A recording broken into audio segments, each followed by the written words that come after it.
I am walking you through Europe. Juu mnataka kukua wajinga sana kutukompea hapa all the time. Hauna gari. We don't have that shit here. Hapa the transport system is working round the clock. And everything is punctual, including tuk-tuk, including taxis. The transport system in Europe is perfect. To an extent, if you live in a big city, you don't need a car. Because it is expensive to maintain a car in a big city. To get parking place is a problem.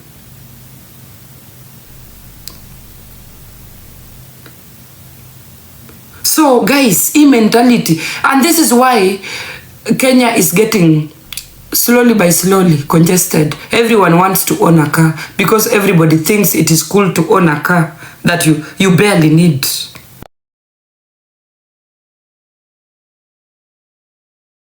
Hello guys, it's your girl Patience Status. Welcome and welcome back to my YouTube channel. If it's your first time here, make sure you hit the subscription box and put on the notification bell so that you don't miss any time I post a new video. Remember, I'm the queen of online gossip. So welcome to today's video. Don't forget to give it a like and leave a comment on the comment section.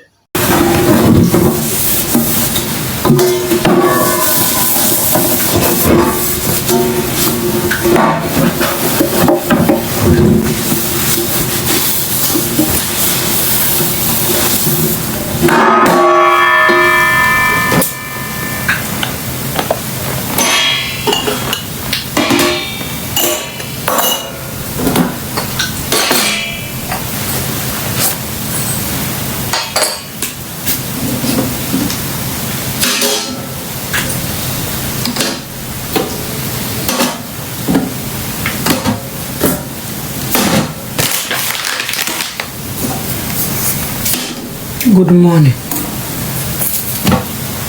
Just get back.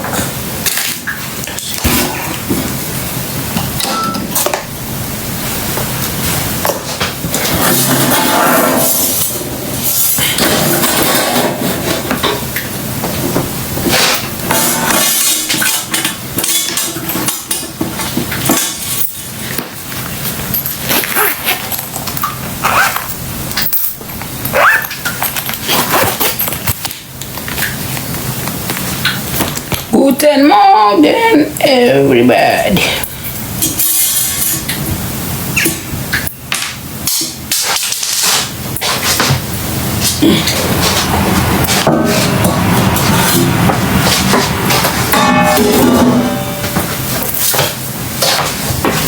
Good morning.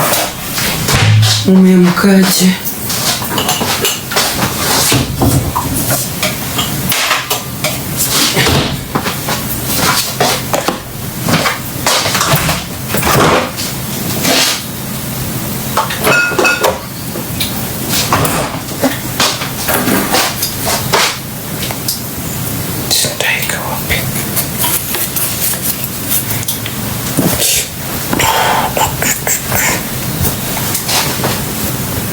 Good morning, everybody.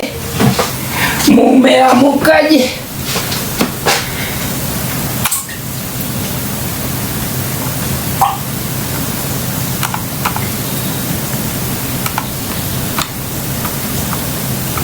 Instead of kutukana na watu wa games, let me just put that option off. Sijui ni mimi ndio watu ningojea niingie live, watu meizo ma invite zao, wanionyeshe madharau. Mbona mnataka kucheza na machosho? Si mtafute marika zenu, mcheze nao. Mbona mnataka kucheza na machosho?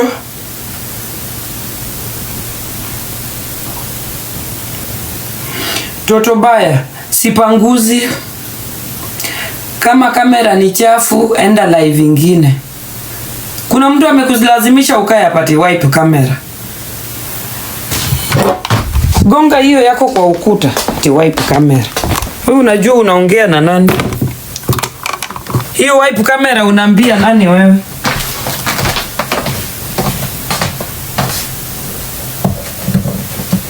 What do you want to see? Yenye hujaona kwangu ati wipe camera. Mko na ufala. Mmeona sisi ni age mates mpaka you are ordering me wipe camera. Are we age mates ati wipe camera? Sasa hizo mtu anakuoda wipe camera. We. My friend. My friend. You guys who... Mbona hii waya imeput you? And because of why? This one.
Haki kuna viatu usipoweka kwa display haujuangi uko nazo.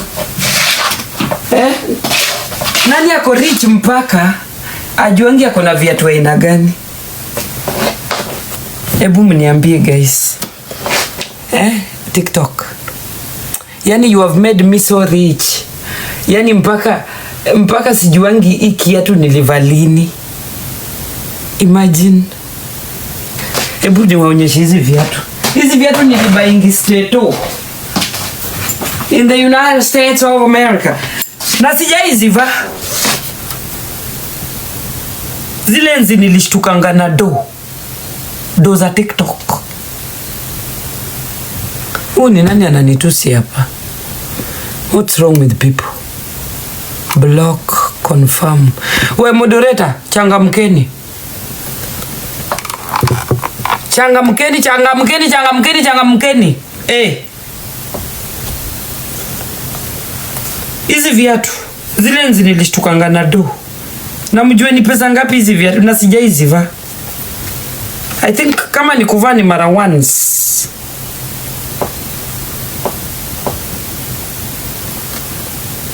Hizi viatu nilibaingi Stato. Zilikujanga na meli.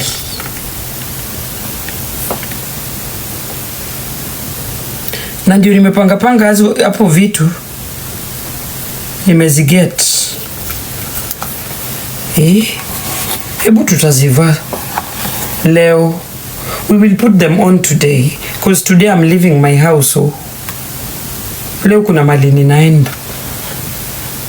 Kila siku haziwezi isha. They are good quality shoes. Leather. Original leather. Hata zinanuka tu leather.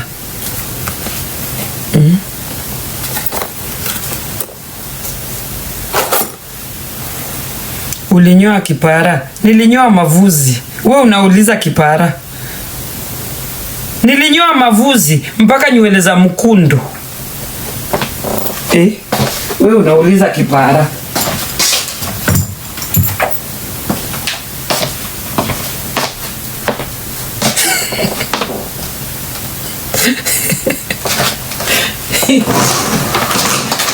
I've been cleaning my house, guys. Nyumba ni safi piach. Nimesafisha hapa kwangu. Ebu mnifollow. What 1200. Ebu mfollow, follow. Kama hujafollow hii platform, follow. My target is 1 million. By end of next month, 1 million followers. Nastaki ujinga. Follow. Unanipenda, unipendi, follow. What 1300. Follow. Mnataka content, follow. Si ni content imewaleta hapa. Stories za mganga part 10. Wekeni masikio nje. Part 10 inaweza tokelezea anytime. Part 10.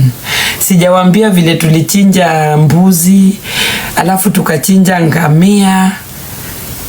Part 10.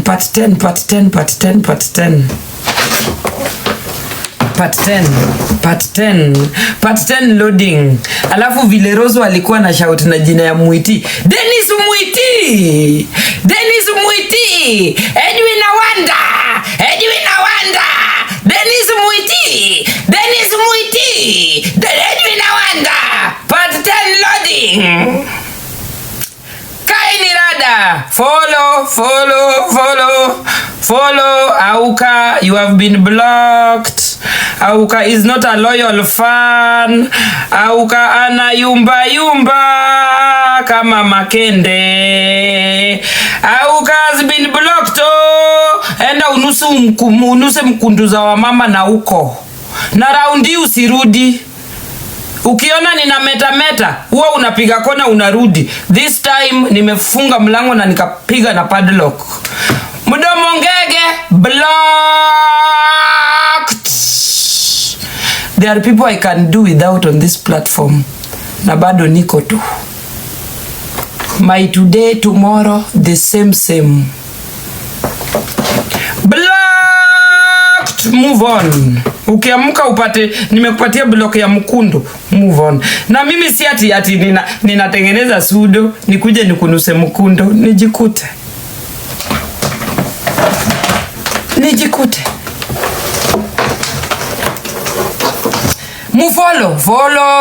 Follow. We need 1 million. Tukihit 1 million, ndio nitatoa part 10 ya hiyo story ya uganga. If we hit 1 million, the day we will hit 1 million, lazima nipige hiyo story from the beginning to the end. Tukihit to 1 million, museme Nyako, you promised. Sit down, utupigie story. Is that a good deal or a bad one? Is that good enough?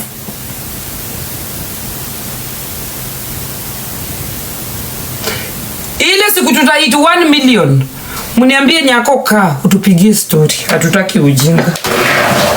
Let us make that deal. You gain, I gain. Hakuna sahi kupeana stories za free. Mtu anaenda kupiga nazo somersault. Mtu analipa nayo token. Na mimi ninatoka bure. Hii ni story, tuna download stories ziko na benefit. Kwani kesi.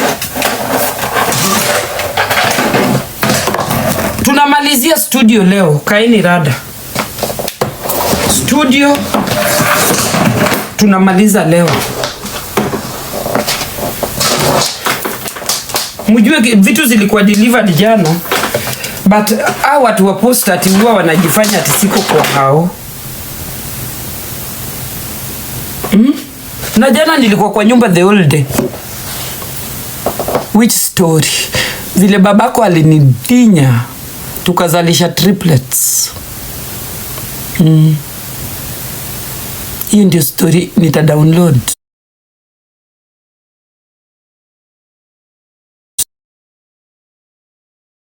Nini? Kitu yangu ya kuanika mangusi ipati. Kuna vile watu wali we had handwerker here by uns. Mnaona vile korido yangu ni safi. Ilipakwa rangi juzi. You see my corridor. Naishi kwa zile nyumba ya high walls. This is my corridor. Unaona vile ni kusafi. Inside, out, outside, inside. Na sijui walirusha nini yangu wapi. Kitu yangu ya kuanika manguo. Sasa hii ni stranded hapa. I don't know where to hang my clothes.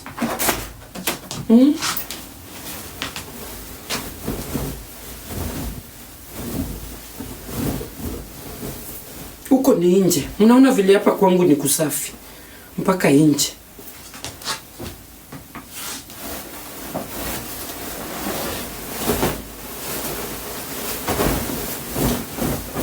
Hizi vitu zote zinataka pasi.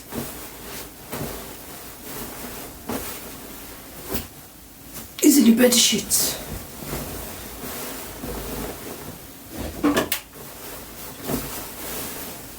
Hebu munifollow guys. Munifollow. Follow the host. Ninafanyanga nini maju? We unafanya nini Kenya? Vile God amekupatia maisha, hivyo ndivyo God amenipe maisha. Unataka nikufe nizikwe? Haunifurahi? You are not happy when I wake up in the morning and open my live. Ati unafanyanga nini maju? Nafanya mamako. Hiyo ni swali gani?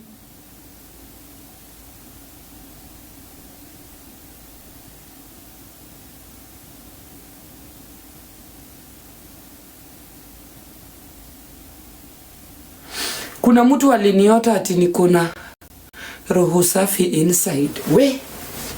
Yaani mimi Mungu ndiye atapiga story yangu siku moja. Mimi ukinijaa unauliza mwanamke mkongwe. My firstborn is 20 ati sina matiti. Kwani nini? Nilifirwa vipi nikazaa? Watoto wangu walinyonya matiti yako?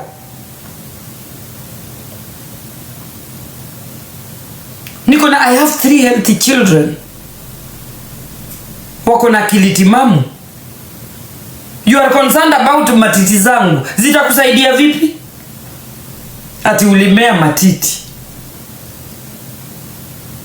Si mko na jokes?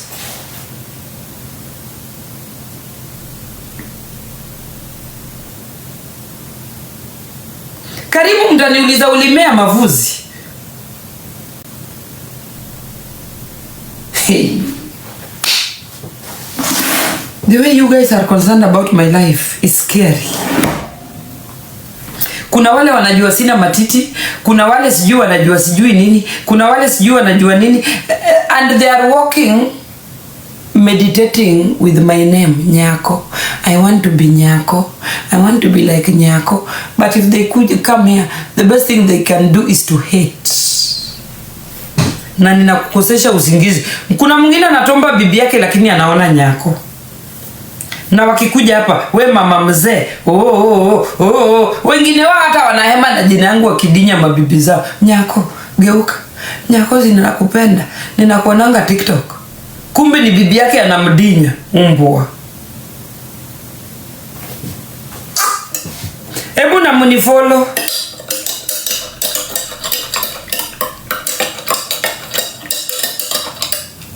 Follow.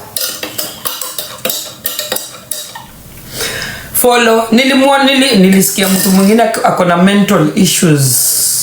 Ati anataka nimjoin Madhari. Anatieni. Somebody is campaigning nikuwe kwa bed space yake. Mental problem.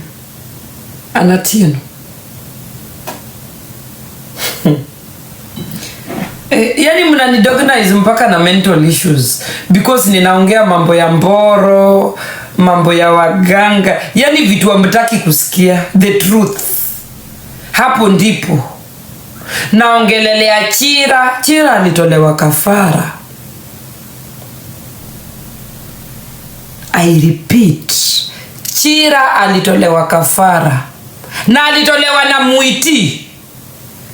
You don't want to hear the truth.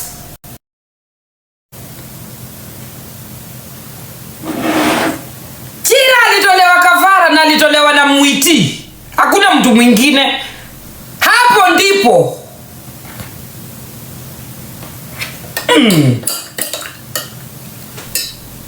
Tangu lini mtu akafanya 411 akakuwa millionaire after the death of his best friend? Mutanikoma. Mwizi alikuanga mwizi kwa hii platform. From a thief to a millionaire after the death of his best friend. Mutanikoma.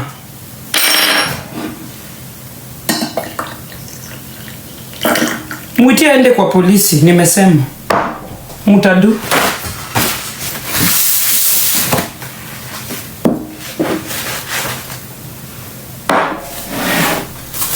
Ati, you are hurting the family. Nilikutana na five. Ati, I am hurting Brian Chira's family. Sangapi? Juu nimesema ukweli. I will stand with the truth and the truth alone. And I will force it in your head to believe what I have said. Because it is the truth. Kuna kupiga kona hapa. Sangapi? Kwani mimi nataka hizo pesa za kafara, hizo pesa za Mwiti. Zitanisaidia na nini?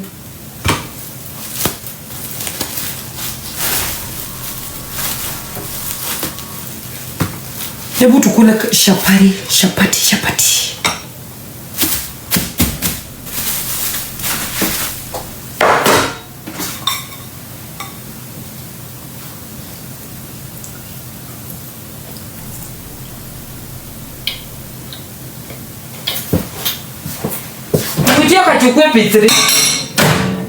Akachukua P3 nilisema na nitarudia hata polisi wakiniita kwa ofisi nitasema nilisema. Ati mnataka kusema nimechizi. Saa ngapi?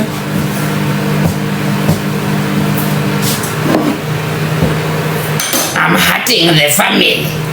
Which family? Brian alikuwa na family na alikuwa naishi kwa street. Brian alikuwa na family. Brian Chira alikuwa na family na alikuwa naishi kwa street. Which family? Which family am I hurting?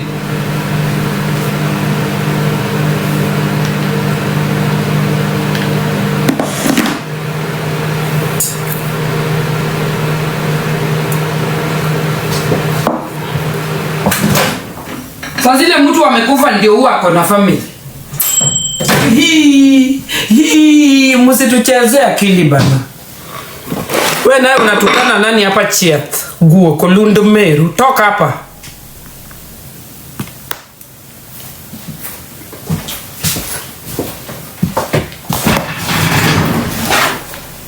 I'm hurting the family. Which family?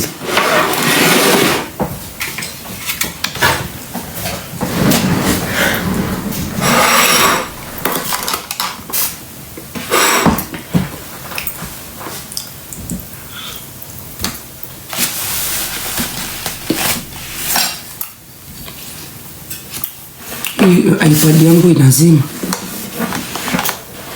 Inazima na iko kwa charger. Why is it not charging? Ama hii waya ndio kaput. Nirudi sokoni. Sasa ina charge.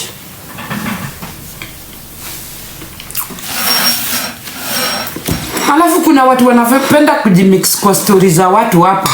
People who have not gone to Kenya for 1 million years. Kazi yao ni kudandia mambo ya mtu.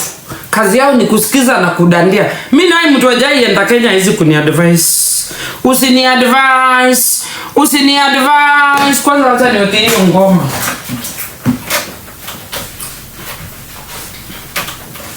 Mtu hajawahi visit Kenya. Usiniadvise. Ndio niweke hiyo nyimbo. Follow.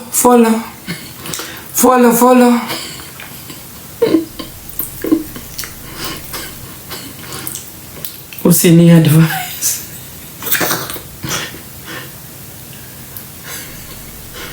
Usini advise.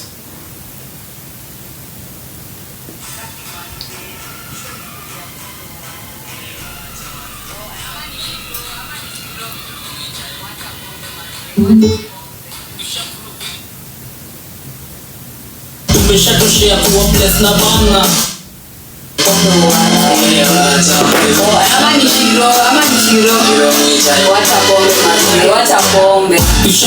Na kila mtu afanye content yake, wacheni kudandia content za watu wengine. And by the way, yangu haikuwa content. Hiyo story ya Chira haikuwa content, and it can never be a content. You wish it was a content. Kila ina wengo, tumeshatoshea kuwa bless na bana. Ini best kuaddress maheta, tumeshine wasichoke waendelea kunyesha. Kani true tufichi na makeup, ni clean sheet bars na ni pen na paper. Ai, sikia hii mina feel protected, ni two in one go tuna kill me better. Usini advance, usini advance, usini advance, usini advance, usini advance, usini advance. Mtu hajaenda Kenya for 1 million years. Usini advise. Usini advise. Usini advise. Usini advise. Usini advise. Lazima nipige sherehe before bana sherehe. Sherehe siku hizi za mask. Sini Gen Z tunafikaga wapasi. Hatuwezi miss, unajua hiyo ni fact. Unaona aksida wewe ni wababa. Leta kinareni kusepie kifwaka. Kuna kimoyo kinajifanya kiezi waka. Au mafala kuna siku joni tawachapa. Wacha zinaifu mnipunguze maslamu. Usini advance. Usini advance. Usini advance. Usini advance. Usini advance. Usini advance. Usini advance. Pereka mshenene huko. Sina time weka nyaka. Usini advance. Lazima nipige sherehe before bana nizeeke. Chaki, buda nimenyam nyam kwa hapo kiban man. Nimesema nyam nyam, sijasema nyam. Si once na sitowezi kitu kama. Ukitaka kuni advise, beba mizigo uvisit Kenya kwanza. Tukutane Jomo Kenyatta. Usini advise. Kama umekwama usini advise, ni advise. Mtu haezi kusafiri usini advise. Usini advise. Na kama uko mental, mimi siko mental, usini advise. Mimi naka kuenda Mathare, usini advise. Ilikuwa tam mafasta, sasa usini advise. Simo yangu bas, 12 bas, kandidas. Unanipaka usije ukaribas, mtakasi na ndapiga bas. Mtu wako depressed juu hajawahi enda Kenya for 1 million years, usini advise. Usini advise. Tafuta vile utaenda Kenya depression ikuondoke, usini advise. Mimi siwezi kuwa mental na ninakula kavaraga na ketepa tea, usini advise. Me I can go to Kenya every weekend if I want, usini advise. Na umekwama kwa kona, hapana kuni advise, hapana tambua, usini advise. Wangu magari sauta love. Usini advise. Usini advise. Usini advise. Usini advise. Usini advise. Usini advise. Usini advise. Pereka mshenene huko. Sina time weka nyaka. Usini advise. Lazima nipige sherehe before bana nizeeke. Usini advise. Pereka mshenene huko. Sina time weka nyaka. Usini advise. Lazima nipige sherehe before bana nizeeke. Imagine, guys, there are people who used to trend with my name on TikTok. There are people without my name, hata munge wajua ni akina nani kwa hii platform. Because, unajua, bado sikuwa nime realize I am the main dish. You know? People were borrowing my shine so that they can shine. Na sasa si kuna watu kuna vitu zimehema. Mtu amehema. Mtu amehema. Hakuna kutaja mtu. Wewe hema, kunywa maji, ukalale. Mimi sikujui. And anything mentioning my name ni mtumwa wangu. You are working for me. You are under me. You are my slave literally. Because you are advertising me. Nyinyi amuoni Obina anakufa ni mtusi. Obina anakufa ni mtusi. Because Obina knows my worth. Nikikutusi, kuna mali ninakuweka. On social media.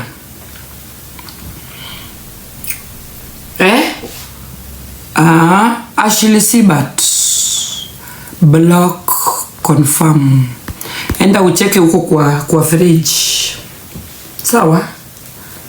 Usicheke hapa ovyo ovyo kwa comment section. Hapa uko ndani ya nyumba ya mtu. Mimi siko kwako.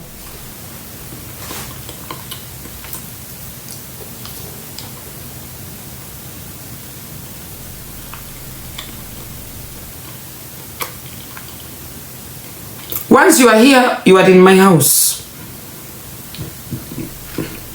And I will do anything. Enda mali ninazumiwa, ucomment huko, sio hapa.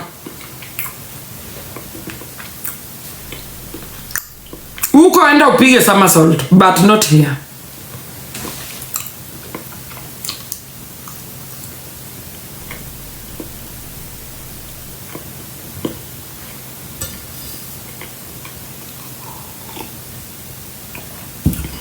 Meanwhile, muni follow. Target ni 1 million followers. Kabla nitoe the main story ya uganga. 1 million. Mukihit 1 million, tunapiga hiyo story. That is the deal.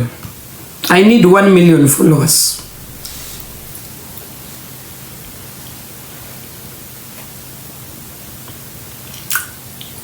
That is the price you are gonna pay kusikia hii story. 1 million followers. Kama kuna 1 million followers, hakuna story. Na story nitaisemea hapa TikTok. Nimechange mind, siendi YouTube.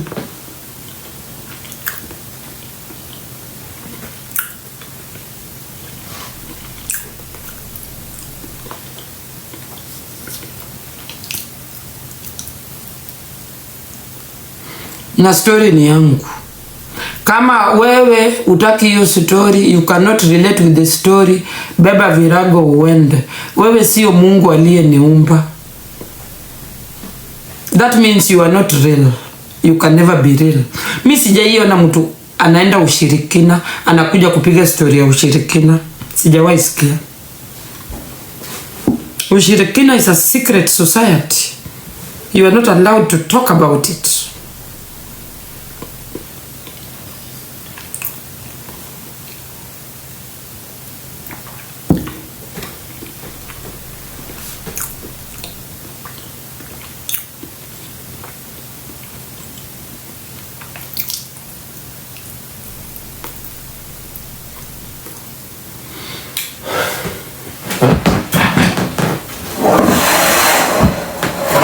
Kuna vile hii kitu yangu ilikuja na remote guys. Hebu tuangalie. Hii nini? Kuna vile hii kitu ilikuja na remote.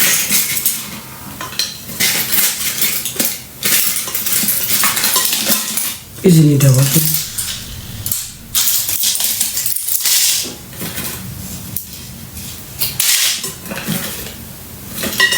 Ndio hiyo. Hii ni remote ya kamera.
Guys, hivi ndio vio huwa mnafanya. Hebu acheni niwaonyeshe. Nikicheza na mtu game, this is what you do to me. Kuna mtu aliwarekodi jana.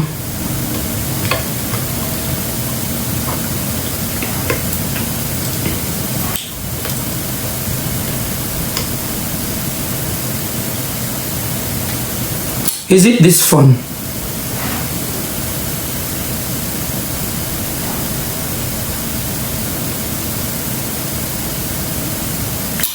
Seriously. Wacheni niwaonyeshe how Kenyans behave. Vile mko obsessed na mimi. You cannot leave me in peace.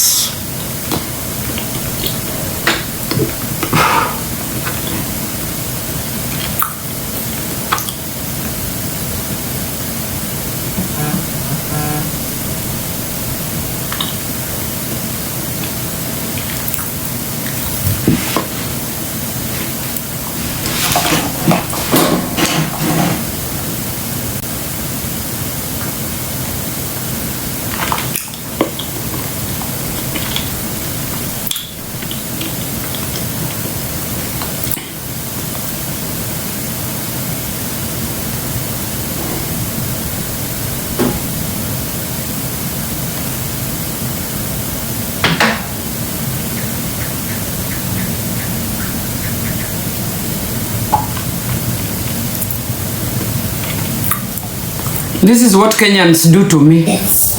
Thank you for telling me. Imagine, sijui udem, mi simjui. I'm just a random tap the screen like everybody else. Na sio lazima ni smile na kila mtu. Sio lazima ni smile na kila mtu. Na sio lazima I say the truth about myself to anybody. No one is entitled kwa hii platform kujua story yangu, ilienda, ikarudi, ikafanyika. But you Kenyans, mko tu obsessed na mimi.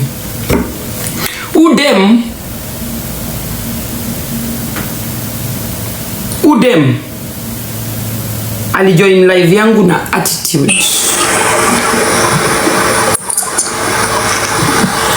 And by the way, alikuwa tu na 6 views. Alikuja tu na 6 views. Normally, I don't pick people with below 200 views because I wanna smoke. Those are newcomers or they do not have visibility at all on TikTok platform.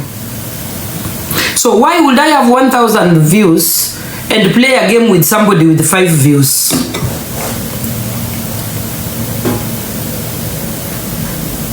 So udem nilimfanyia tu favor.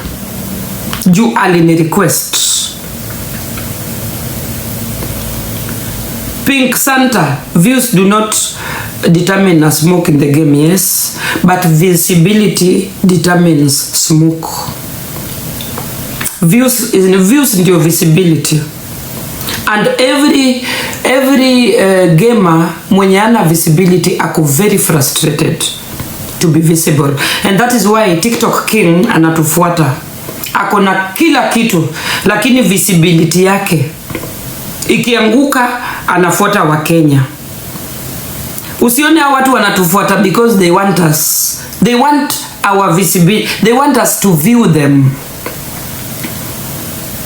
They want us to talk about them. So visibility is very important on TikTok platform. Mpaka kuna watu ununua views. For your information. Usiende kwa live ya mtu uone 7,000 views ufikiri those are real people. They are people who pay for visibility.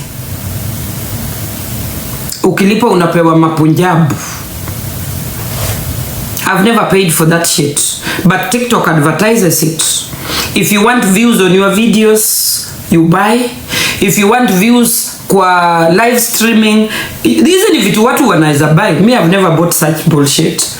But I want to let you know that visibility is very important on TikTok platform as a content creator or as a gifter. I am a gifter. I'm level 37, so I'm a gifter. And at the same time, I am a very serious content creator because my content sells big time on Kenyan TikTok. So what I wanted to say is, nilimfanyia favor. And then mnaenda huko, I don't want to zoom the things you guys went to write there about my life. Sijui I lost money.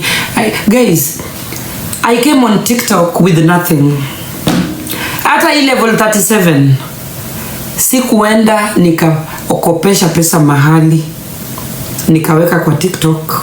Hizi ni gift mlikuwa mnanitumia, nina recycle. So mahali mnatoa hii idea I lost everything on Kenyan TikTok, I don't know what you're talking about.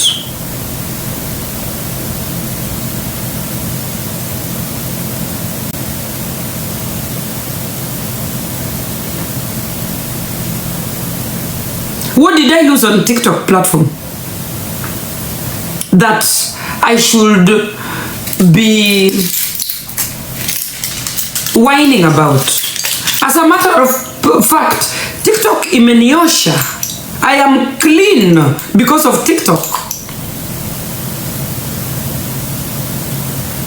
Mimi hizi vitu zangu, vitu niko nazo, singe afford na maisha ya kawaida ya kuenda kazi asubuhi. So why should I mourn TikTok? TikTok imenijenga big time. Na si ati imenijenga juu nilikuja nikasimama kwa kamera kama msukule mkaniletea. I worked for it. I earned what you gave me. I made you happy. I entertained you.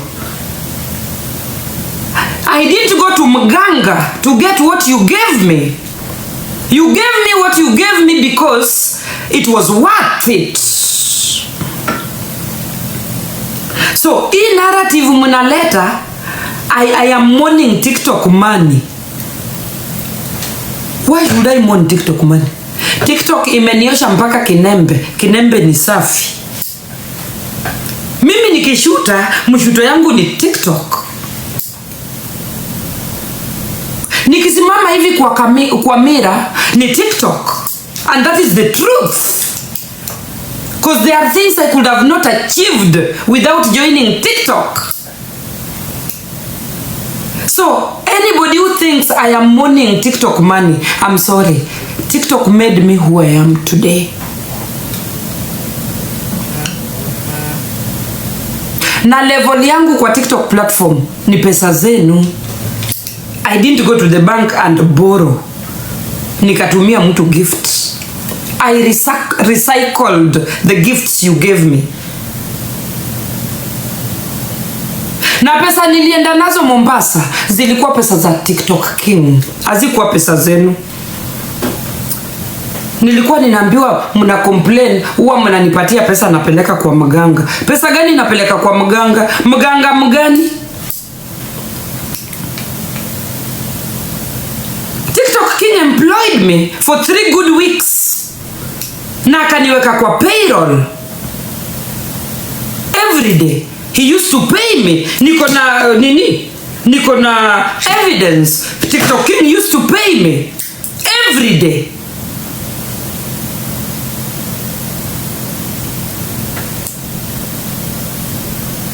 What is wrong with you?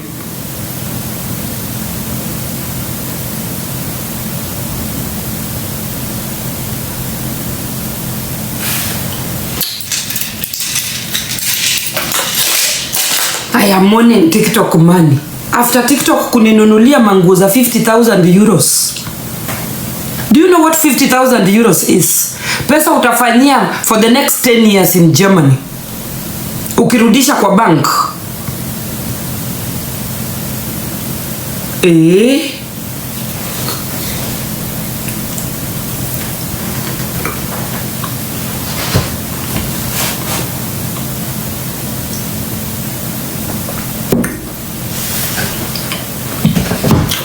Siku hizi nitakuwa nina zoom every gamer nacheza nayo.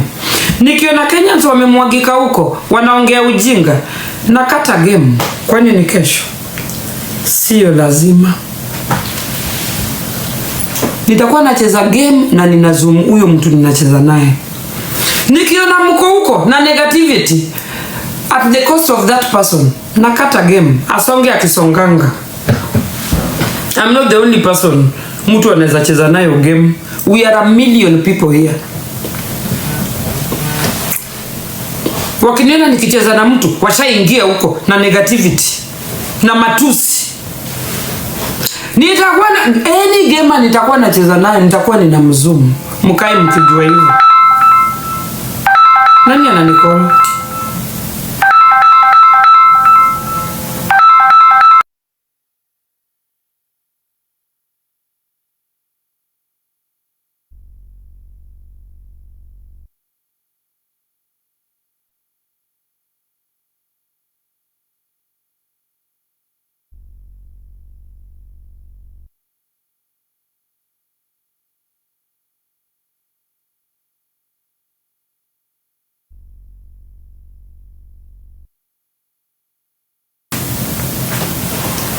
Huyu mtoto anapenda nikimdekeza. Ati wameenda for a walk, hataki kutembea. Atembee ashade hizo mafuta amekula. Ati niambie mwalimu arudi nyumbani. Ako na wazimu nini? Mikaela anataka kukua boss everywhere. Ati nipigie mwalimu simu ati arudi nyumbani.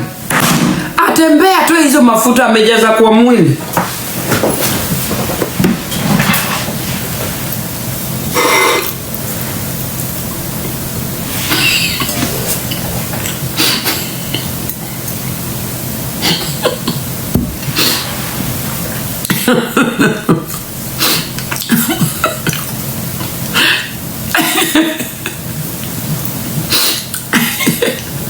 Mtoto amezoea vibaya.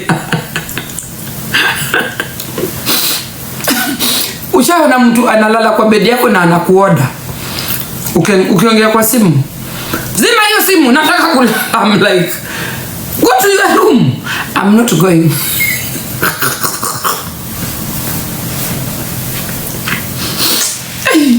Ni watu. Unaweza zaa mtoto.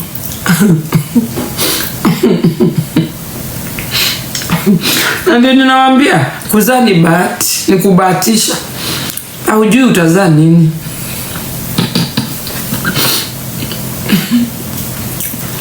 I always defend him, lakini hivi vile tunaenda hakuna kumdefend.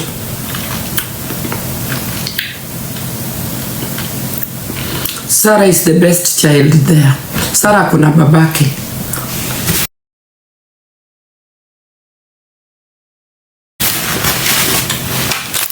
Sarah ako na baba yake.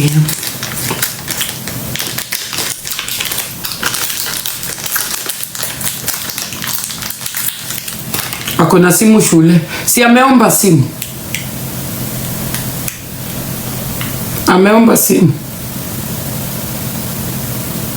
Watu wako na nini?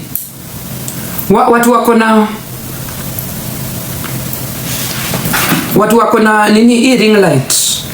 Inaoperatiwa aje? Hebu tuone. Ati ukiwa live unaweza kuioperate na nini? Na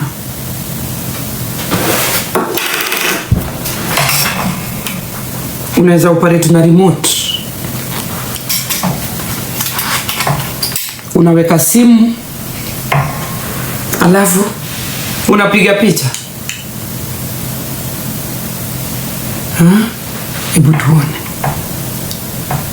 kama ina connect ya ukweli. You must connect it or what? Mbona ipigi picha? photo. Inafanya ni Bluetooth, unai-connect. Hebu ni connect.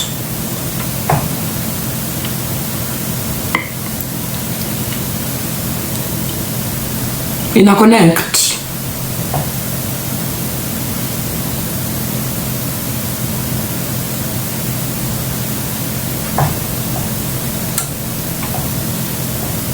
Hebu ni Bluetooth. You connect. Iko na battery, that is why it's functioning. Kama ingekuwa na battery ingekuwa ina function. Si ndio hii ina function? Uoni kiblink. Scanning. Haya. Hebu tuone kama ita read. So you can make a photo with this.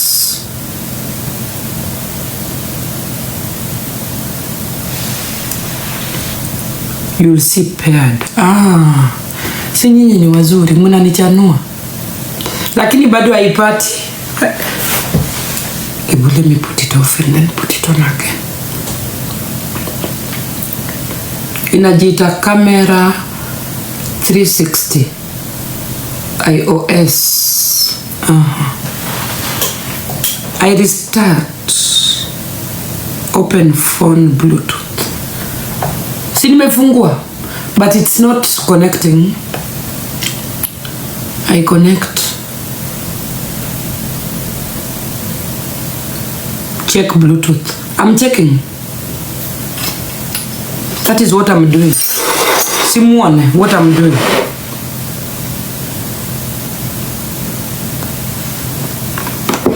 Ndio hiyo.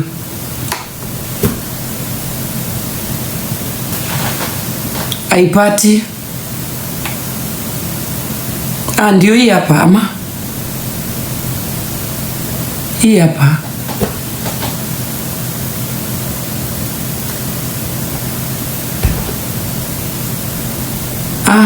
Ndio hiyo. Imeconnect.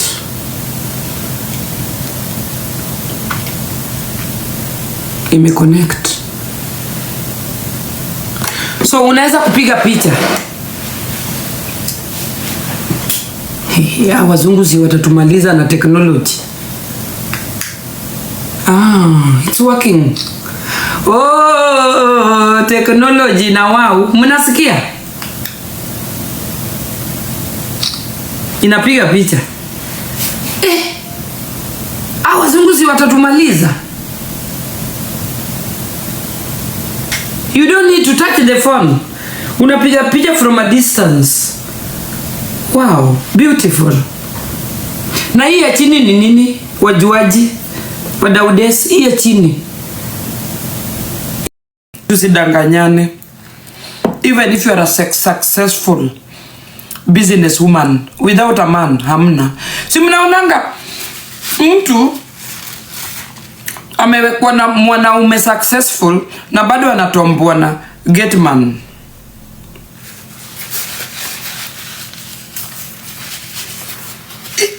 Hata mudinai who is a man, sijui nini. Na nawaambia mwanaume ni mrija. Mwanaume ni mrija. Mwanaume ni mboro. Performance. Lazima kinembe inuke moshi. Otherwise. Mwanaume ni mrija. I repeat. Hata kama ako ni a successful man na uko chini hamna. Forget.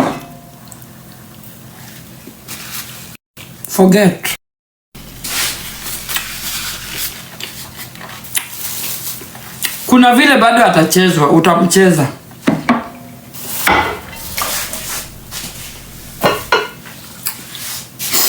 So, tutajifunza guys. Tutanunua Ninja. I'm going to buy a second version of Ninja. Because Ninja is the best. Alafu tujifunze kupika. Hapa kwa nyama. I want you guys to start grilling your meat before you cook it. Because kuna vile hiyo nyama ina taste. Grilled meat, beef, before you fry it, you will thank me later. You will thank me later. We are here to learn new things. Nani? Maua sham block. Maua sham block. So we will be, I have the old version of Ninja. Niwaonyeshe. Wacheni niwaonyeshe. Niko na the old version. Kuna new version imeingia sai. Nitawapeleka kumuone hiyo new version vile inakaa.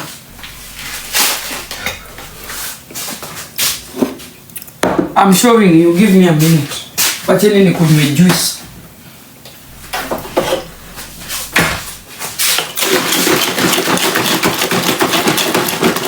I'm showing you. Sijui Kenya zinauzwa pesa ngapi? Let me show you. Yangu nilibuy 170 euros. You 170 euro ni pesa ngapi? Pesa ngapi ya Kenya?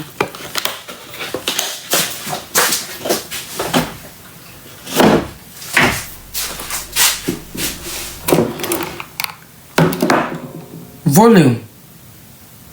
Hauniski? Second hand ni 30k. That is damn expensive. It is expensive, but it is worth it.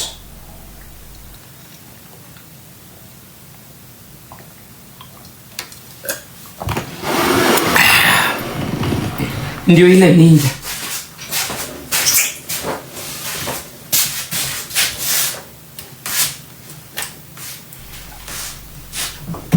Here hapa. And it is very simple to keep clean because you can detach it. Now wash it. Now urudishe. Very simple. Now I'm going to get rid of this one because this is an old version of air fryer, but it is not the best, guys. Kusema tu kweli, it's not the best. Inaitwa Balta. It's outdated. Iko outdated. This is the thing. If you want to cook good food, anything called Ninja, any product called Ninja, go for it. Be it coffee machine, grill machine, anything called Ninja is perfect.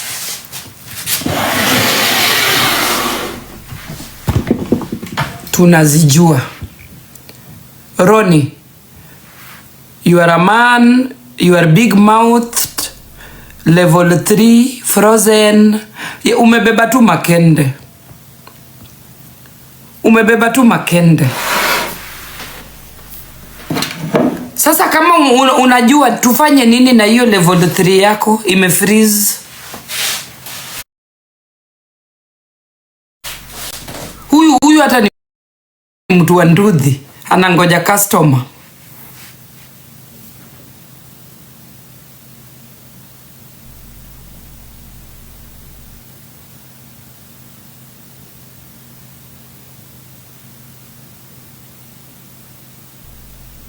Alafu unafanya nini hapa? Hii ni business ya wanawake. I'm trying to mentor women on how to keep men, but not cheap men like you. Guys, wacheni niwaambie. Usijaribu ku-entertain mwanaume mwenye ana ladre 24 hours and full of excuses. Mwambie kadate mamake. You cannot be somebody's mother. I'm sorry. Watu wajitume. Sahi asubuhi mwanaume ako kwa mkutano ya wanawake. Shame on you.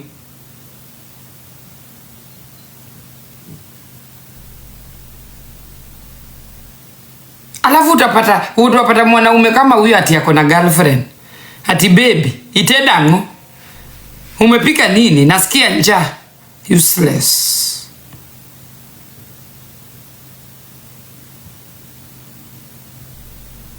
Avoid such men. Mtu anaingia mpaka kwa mushene ya wanawake. Hawa ndio wale ujoiningi chama cha wanawake. Ati leo tunaenda kwa Devi. Mrengo simu tu. Useless.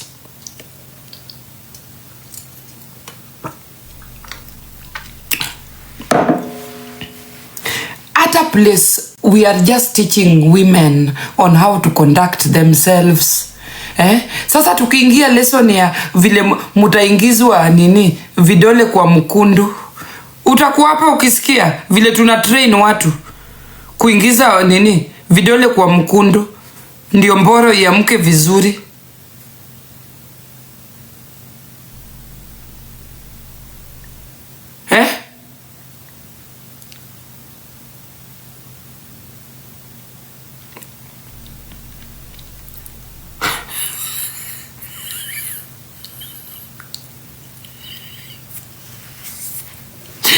Ladies conference. Lakini wanaume wengine hawajui kupanguza nini mavi. Utatembeleaje mkundu na kidole? Unajua if you want a man yani veins ya mke vizuri, hiyo ndio trick. Unatekerenya mkundu kidogo, mrija inaamka.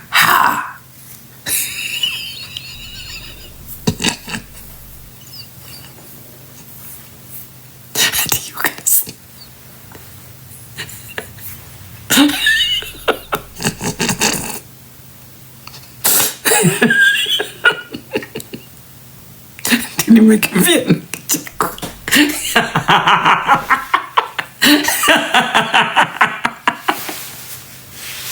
Hiyo klasi ni lini?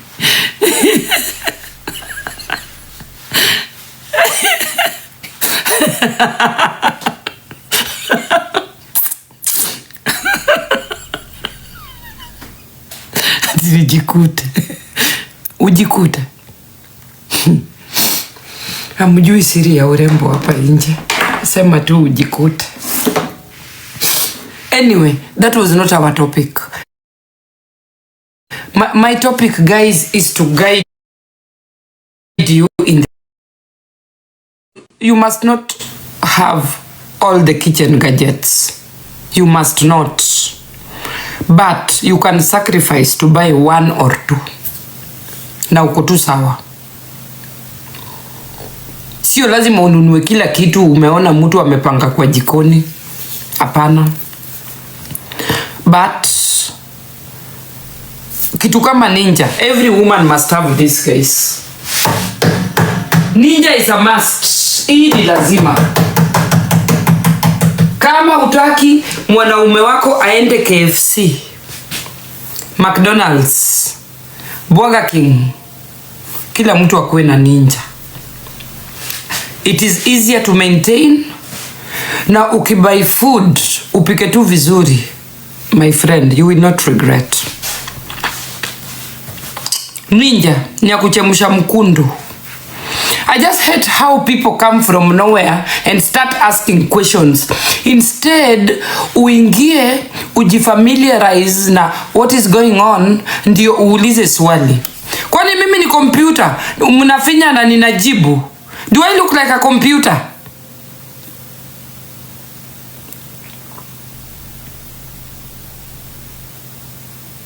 Ni nini hiyo? Huyo ni mtu tu alikuwa ameruka mtaro ya mavi akaingia TikTok na akapatana na Nyako.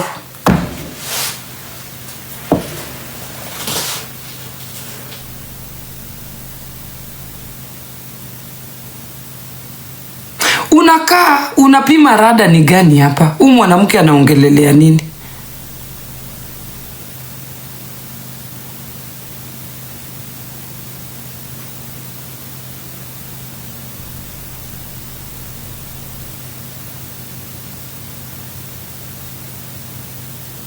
Halafu unajua naishi kwa nyumba mzee. Zile nyumba ukitembea inatetemeka. Earthquake. Nyumba za 1900.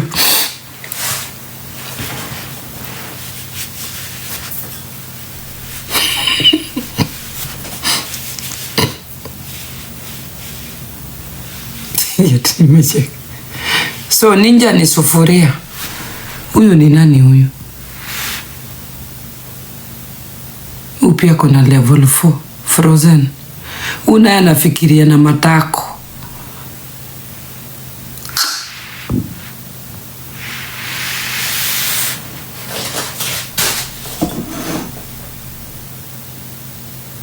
Wangoi.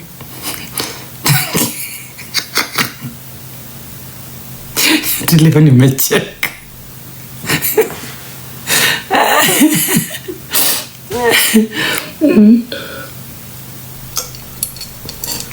Guys, you can go to Google. Let me explain it the easiest way. If you can enter TikTok, it means you have a Google, definitely, on your phone. Kama unaweza download TikTok, then it means your phone iko na Google. Let's make it easier this way. Enda utype ninja kwa simu yako. If you have a smartphone, go and type, let me type it, ninja. Let me just type ninja. Ninja. Enda utype ninja. This is the best product I have ever had, guys. We have different types of ninja. Google ile inafana wewe na zinakuja in all shapes and forms. Google hii yangu inaitwa air fryer, but iko na purpose mob. You can bake bread in it, you can air fry with it. Iko na options mingi, so it will depend unataka gani. Ziko mingi, ziko mob. They come in all forms and shapes, na ziko na bei tofauti tofauti. But so far I have a very good experience with ninja. Very good one.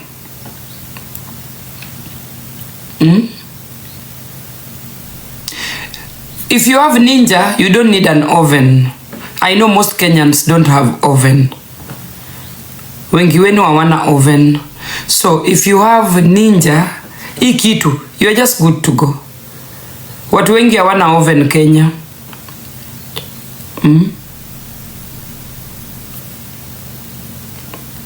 Hii kitu ni nzuri mpaka I want to get a second one.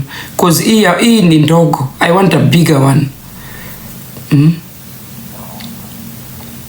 So I think you can just go to, I don't know where you buy your things in Kenya, but just go hizo Chinese, hizi maduka za China, uulizie ninja. You will not regret. You will not regret buying this thing.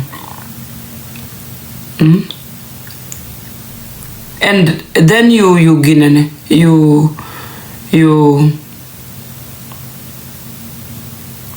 update your cooking style.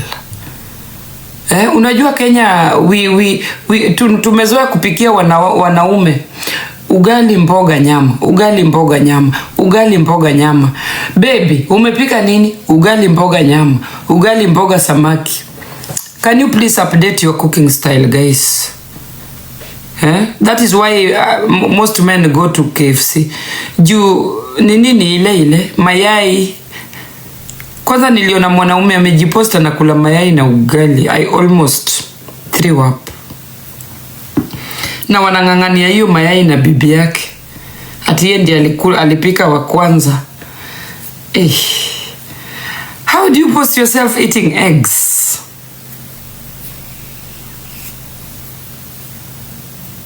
Na hapo ndio West Africans wametushinda. Hapo hapo ndio West Africans wanatushinda when it comes to food.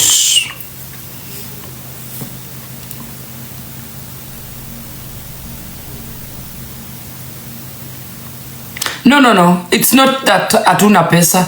Kenyans, you pesa. Kenyans mkolezi, kubalini, hamupendi kuchoka kwa jikoni. A West African can take 6 hours in the kitchen. Both men and women. Sisi wa Kenya, we are lazy. Hatutaki kuchoka. This is the problem. Na musishangai wanaume wenu wakianza kuchoka na nyinyi, waende kwa Waganda. I'm very sure Waganda wako even more productive in the kitchen compared to a Kenyan woman. Ni wazungu mutatafuta, mupewe mali za shortcut, ama ni kuswetu, mutaswetu kwa jikoni. Hata kwa kitanda mkolezi wa Kenya. Hata kwa kitanda mkolezi. And with the introduction of TikTok, imekuwa very worse. Very, very worse. Muchange, East African women, Kenyans. You can do better.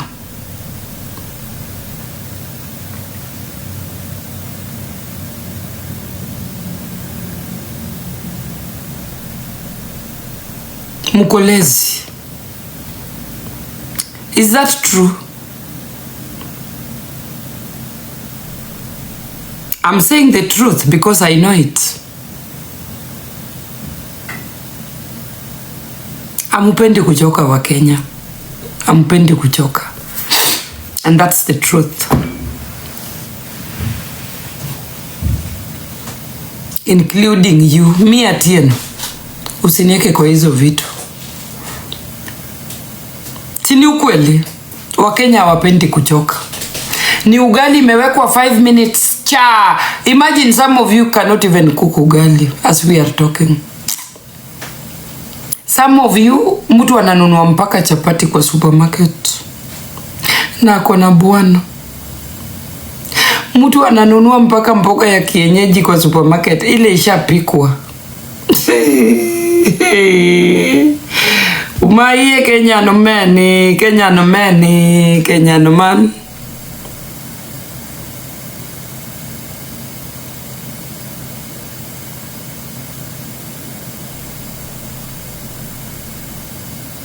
It's true, I know because you know what? I have lived with a West African man. And uyu mwesti ndiye alinifundishanga kupika. Me, I didn't know how to cook.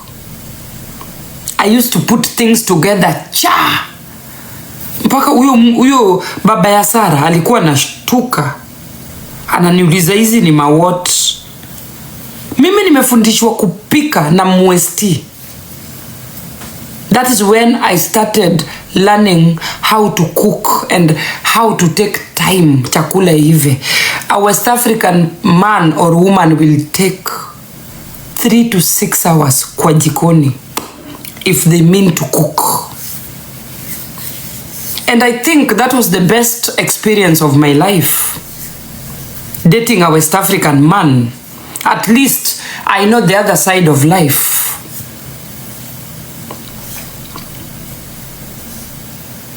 Alafu, I'm sorry to say this. Let me say it again. Najua mutanichamba. Wengi wenu hawajui kujiosha.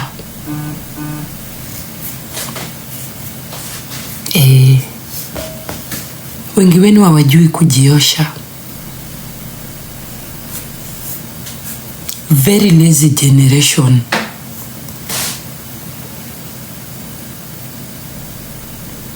Hii kitu ilisemwa na mtizedi, but hii kitu tunafaa kusema sisi wa Kenya wenyewe kwa wenyewe. We should not even be shouting about it. hamjui kujiosha. Nitawafundisha kuosha hizo vitu zenu mpaka mkundo.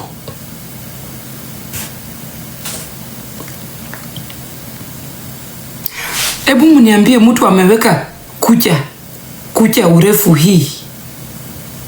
If you want to know that the Gen Zs are dirty, mtu ni mchafu. Kucha iko hapa na ni sharp.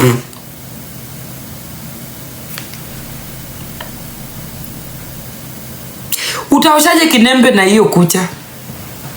Because kinembe needs your hands. It needs contact. How are you going to contact your kinembe na hizi kucha? Unaenda kuosha kinembe hivi? Juu kucha ni refu.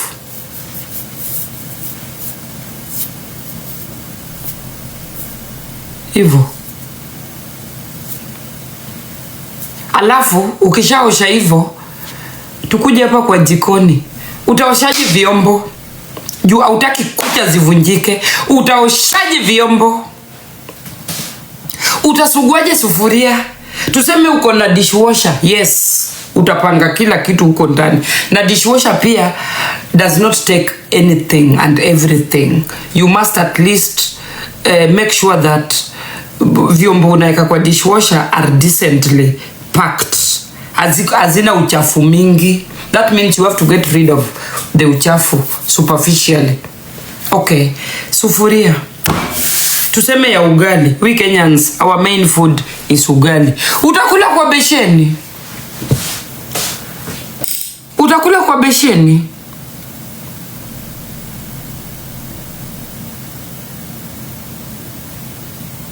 Gloves itaosha kinembe? Musiniambie nifanye practical hapa na glove, alafu tuitembeze kwa kinembe kama hata gloves imejaza kinembe tayari na hata hujaifikia. Ama hiyo ni glove aina gani hiyo? Tissue. Anyway, kuna vitu zingine zinanisha. Yani unaona Gen Z na hizo kucha yawa. Mtasema I am hating, I am jealous. Huyu mama mzee, can you mind your business? Let me mind my business. But there are things you are doing that leaves me shocked.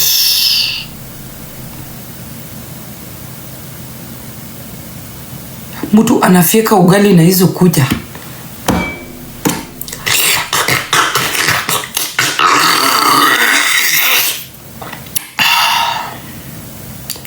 Akimaliza.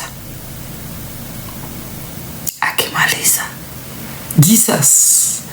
Guys, these nails are so unhealthy. You should not even eat with them. That is a source of bacteria. Inaweka bacteria. You should not even eat with those nails. Just do yourself a favor, uchukue spoon na fork, ukule nayo. Kuna uchafu ingine, people just ignore. Hati fashion. I'm not against long nails. The problem is, if you are a mother, do you need them? Because kazi ya nyumba ni lazima. Utatandikaje hata bed? Kutandika tu bed, a simple bed na hizo kucha. Uingize sheet ndani. Si nini? Kucha itabaki ndani ya sheet. Guys, the beginning of wisdom starts with very simple things.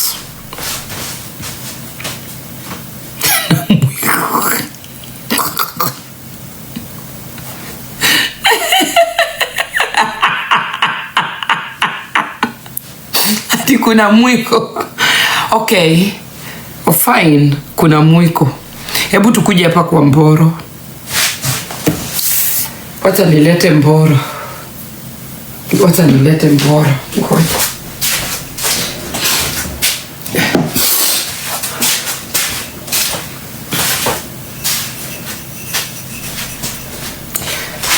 Hebu tukuje kwa scenario ya mboro sasa. Mboro.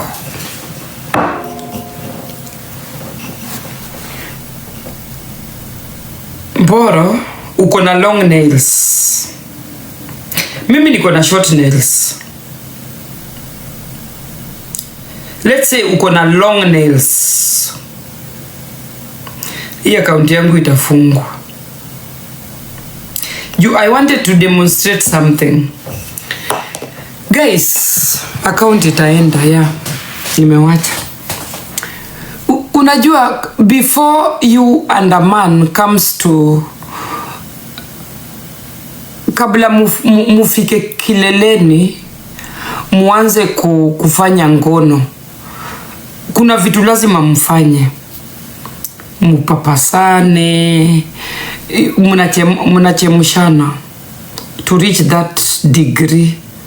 Ama huwa mnyinyi mnaingia tu na ni pa. That's it. Kuna steps to that point, ama ninadanganya?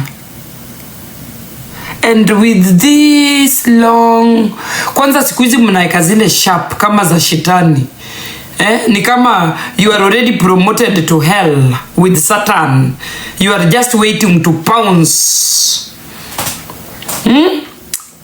Si hizo vitu zinaweza umiza hata mjulus katika ile harakati ya kuipapasa iamke vizuri. Kuna vile pia kuna balls za mwanaume zimelegea. Kuna vile lazima you bring them to a boiling point where zimechemka vizuri. Kila kitu iamke tu vizuri. Yani mupatane mahali. Ama siku hizi hata juu huko majuu, there are steps to that stage of doing things. Kwa wazungu kwanza unaanza na kunyonya. Lazima unanyonya kwanza. Cause unajua mzungu, kusimamisha mzungu na mkono wanga very difficult. Wanataka warmth ya mdomo. And there's some who take 30 minutes kabla iamke. Unaibembeleza. Uchumi ni mbaya. Uchumi ya Mboro ni mbaya huku majuu. Napapasa na mdomo mpaka iamke. In an African man's case, you just need your hand. Jack it for me, please. Mpaka tufike hapo tumalizane. With long nails, I don't think hizo vitu ni possible, kusema tu ukweli. With long nails. Na kama uko na watoi, you have a family, punguzeni hizi kucha. This kucha, they are even dangerous to yourself. Kuna vitu zina cost do, they look fashionable, but in real sense, you don't need them. You don't need long nails, baby girls, to look beautiful. Those things are scary.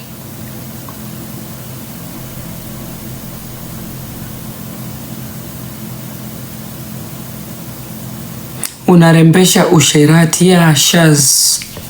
Tunaongelelea ngono. Lazima tuongelele juu it is part of life. It's part of life. It is part of our daily life. Sasa unataka kujifanya you don't do such things. Hakuna nchi inaongoza kwa ngono kama Kenya. Lulu, thank you. Kenya inaongoza kwa ngono. Kenya is number 1. Lulu, asante sana. Kenya is a country where people are lazy. Wajerumani wako even Germans, kuna zile vitu hawaizi fanya kama sisi. But it's a very hard working nation compared to Kenya. Muko lazy in general. Kusema tu ukweli, muko lazy. Kenya is the only country utasimama kwa cashier for 10 minutes. Nitaenda na nyinyi supermarket. You see how things are done in Europe. Muko lazy. You are behind time. nitaenda na nyinyi super, muonange vile supermarket za huku are being run. Hiyo tu ni example of how things are being done in Europe. Kenya is the only country kuna mtu amesimama anangoja ufanye shopping akupangie vitu kwa bank na achukue trolley arudishe. We don't have that shit in Europe, and we are living in the first world country where it is your duty, you pack that shit in your bag, na bag umekuja nayo, umetoka nayo nyumbani. Hakuna, kama kuna bag hapo kwa super, you have to buy it extra. Hakuna bag ya free. You buy extra, you pack those things in less than a twinkle of an eye. Nobody cares about you, how rich you are in Europe. Pack those things in less than a twinkle of an eye and disappear. Next! Kenya is the only country, kama wewe ni mheshimiwa na umefika kwa counter kwa supermarket, everybody will stand. Every business in the supermarket is going to be stopped because mtumishi wa country ameingia. A total waste of bull crap. And you are complaining here. We are suffering. Hakuna pesa, hakuna kazi. Oh, the laziest nation in the world. Amkeni. Kujeni hata hapa Europe 2 weeks only. Wiki mbili tu na mchangamke. The only nation mtu akiona Masaki stops doing what they are doing. Mheshimiwa, how are you, sir? How are you doing today? Can I help you carry that? Huko waheshimiwa wanaendesha baiskeli. We don't even recognize them. Ati mtu ni mheshimiwa. Na saa hizo mzungu ako loaded kichizi na anaendesha baiskeli. Nyinyi mkiona tu Masaki mwenye ameingia tu ofisi juzi hapa, he is a billionaire. You don't even question how did this guy become a billionaire. Nyinyi mnaona tu mheshimiwa. Yes, mheshimiwa. Can I help you? Oh yes. Move. Wa Kenya, amkeni kwa usingizi bana. I am very disappointed in you. Anyway, hiyo ndio maisha mko nayo. Huku Europa, things are different and it's a fact. And we love Kenya regardless. I love Kenya too, but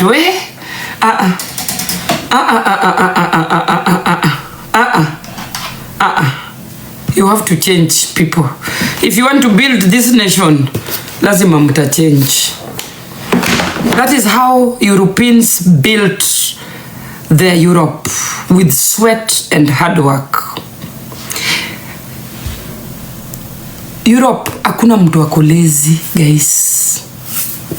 Nyinyi mnaonanga wazungu wanakuja holiday. These people, they work so hard. And they are so loyal to their work.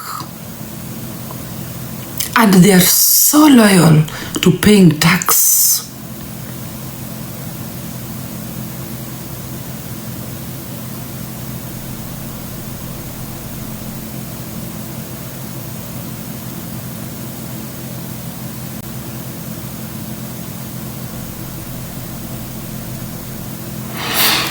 Na mimi sijawaambia msipende Kenya.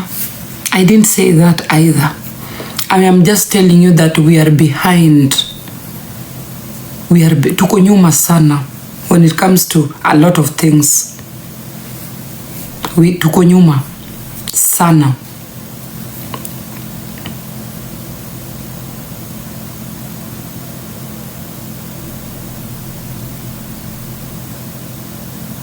And if you have lived in Europe, there is no way you will fail when you go back home and decide to settle there.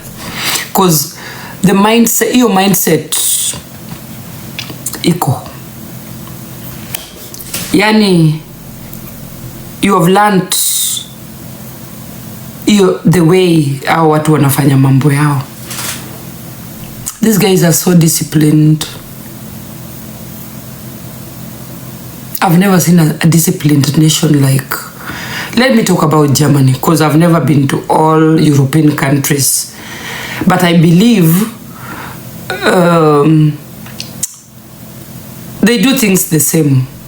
Austria, Sweden, it is the same discipline. Germany, Norway, Finland. There's just a way these Europeans wanafanana tu. They do things the same. You know, their mindset is the same. You can read what's next. You know. Anyway, I am not disrespecting Kenya. It's nice, but we waste a lot of time. A time that we should have used to do something productive.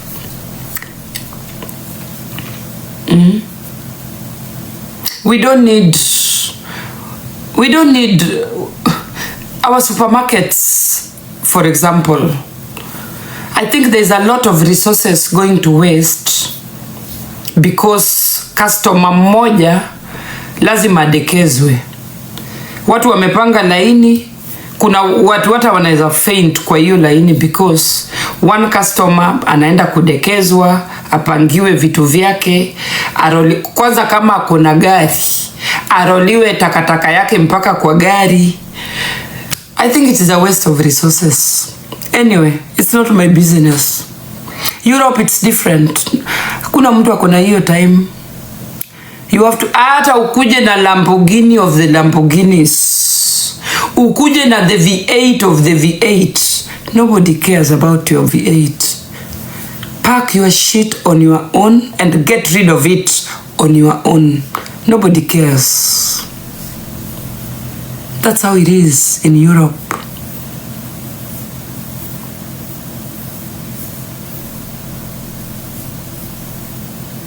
And it is not that they are not civilized. They are.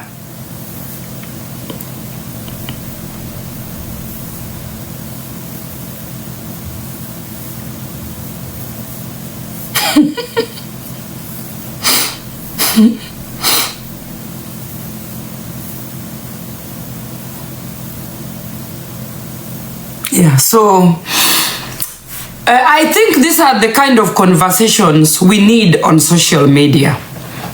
You know, you need to discover Europe through us, people who already live here.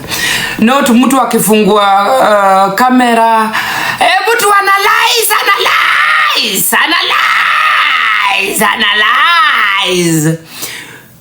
You should be learning the way of life in Europe through us. Consume what you want, what you don't want, don't consume it. And I think these are the kind of conversations you people should be curious about. Mtu akikuja hapa kuni watch, sahi mko 1,600 people, you should be asking questions. Questions that makes you to be curious about a place you've never been. Sio Kuma, Mboro, Tombana, Waganga, Pangoni. We waste our time talking about things that are not even... yeah, we can talk about that, but we should spend time on discovering the lifestyle, the behavior, the food, the culture, the language, you know, things like that. These are conversations we should be having here on TikTok platform, because TikTok is beautiful. You need to connect and discover. Kuna mtu juzi aliniambia supu iko wapi? Germans don't cook soup. Everything is dry. Wewe ukikuja hapa na masupu zako, si utakula peke yako? And you should be asking questions. And the way of dressing in Europe is not the way you will dress in Kenya. There's a piece of cloth that kwako wewe inakaya shilingi 10, and to a European it is worth a lot of money. Imagine you as a black woman, if you put on makeup, you look like a scarecrow for these white people, especially lipstick. I go out without lipstick because they're gonna laugh. They will be like, Jesus, scarecrow. I swear. Lipstick, you look like a scarecrow. In Europe, they're like, you also put on makeup? They get scared because they think these things are only meant for white people.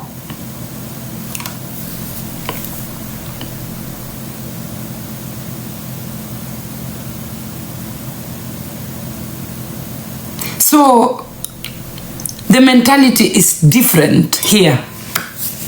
Very different. White people love us natural because that is what they see on their TV. They don't see a make-upped African woman on TV. They see a natural. They don't care about how we look. They don't. They think we look all the same. Hata uweke nywele ya 1 million, hiyo ni yako.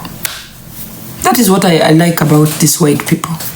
It is very easy to maintain your life here abroad. Nobody cares about you. In their mindset, we are the poorest people in the world, so they don't give a damn how you look like. So when you mtu kama mimi, I'm a Luo, I'm extravagant, I'm most of the time on point, unawashtua. They will be like, where did she get the money? Where did she get the money? You know, you intimidate them. Hawapendi kuintimidatiwa. And if you are the kind of person you are going to intimidate a white man, hamwezi elewana. So you have to keep it low key huku kama we ni Mwafrika. You have to keep it low key and you have to match. You have to behave like you are all the same. That is what white people do. Nyako umezeeka. Enda kwa majenzi tafadhali. You are in the wrong place. Ndio nimezeeka. This is the wrong place for you. So, white people, when they have money, they don't show it. They don't. Hapa pia huwa wanasengenyana. They keep it low. Awatakangi kujulikana wako na do. Yes, they keep it low key. Hivyo ndivyo wako.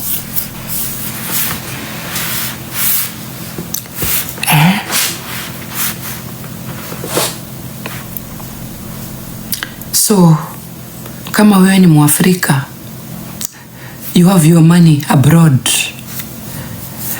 Kuna vile you must keep it low key kama wazungu. Otherwise, the police will knock your door and ask you questions. They are not used to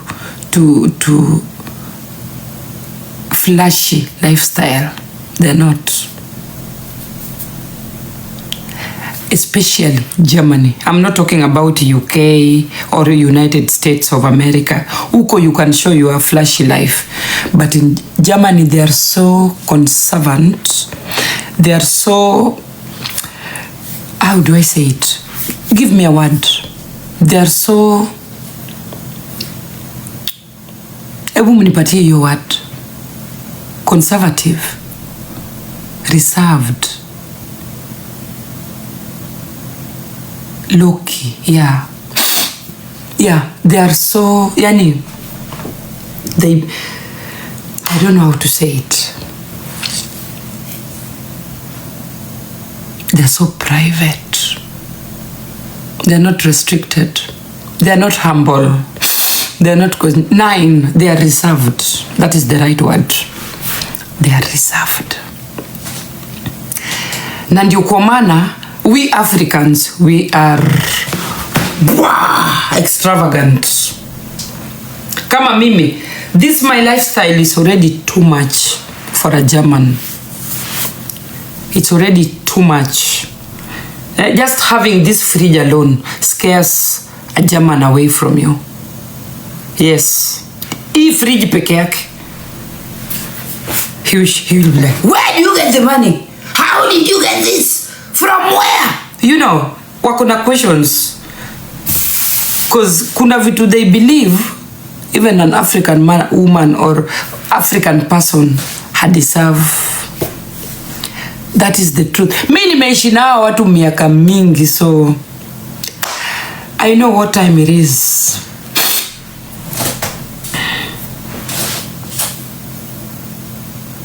They are misers, yes. When it comes to food, they eat bread mostly. Mkate. Na ukipata Mjerumani stingy, anaweza aikata padlock kwa fridge. It's not easy out yao. Mimi wacheni nikae peke yangu. Sitaki kuuliza. Kuna mzungu alifura karibu apasuke kama mandazi ati nilichukua maziwa bila kuuliza. Na huku kwao you must ask. Ask. Can I use your toilet? Can I drink water? Can I sit down? Can I stand up? Oh, can I sneeze? Can I? And everything is please. Oh, please. Oh, I'm sorry. Entschuldigung. Bitte. Oh, bitte. Entschuldigung. Can I? Hiyo ndio lugha ya huku. That is the language. Excuse me. I am sorry. Can I please? Can I use your toilet? Can I stand up? Can I please sit down? Can I please stand up? Now I'm going. What is the time? Hey, mnafikiri kuishi na Mjerumani ni rahisi? Na wapendi kelele. They don't like people who shout. Don't shout. To be so loud. Liza. Na ndio kwa maana huku Sunday ukirusha coin kwa street jirani anasikia. Yes. Ukirusha coin kwa street jirani anaamka. And thank you. It is always please, thank you, can I please, excuse me, I am sorry. Imagine hiyo ndio maisha huku. Ukitaka kulewa pombe, lewa kwa nyumba yako, lakini hiyo kelele yako usijaribu kutoa kwa mlango. The police will come for you big time. Na ukimeke drama utawekwa sishatri. Nilisikia mtu mwingine mental hapa anasema mimi niko mental. Germans don't waste time with mental people in their country. Utawekwa sishatri mara hiyo na udungwe shindano ya kutulia. Iko nini? Welcome to Germany, abebe. Alafu huku kuna pesa za free. There is free money. Yes. If you are not working, they will pay for your rent.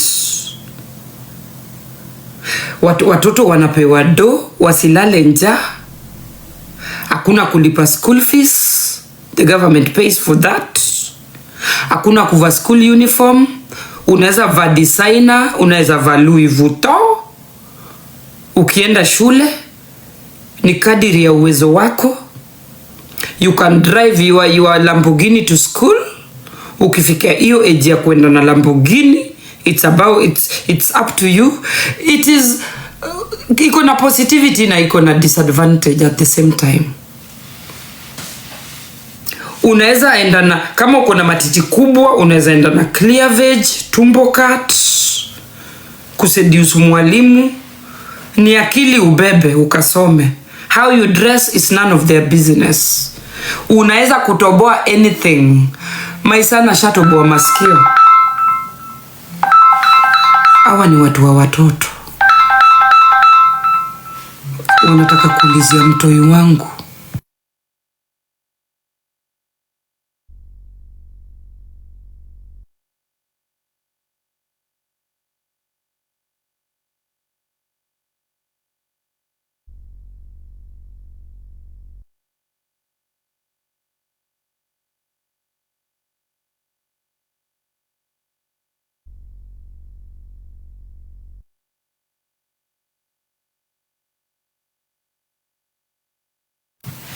Guys, huku mtoi asipoenda shule, like today my son didn't go to school, you must alert the authorities,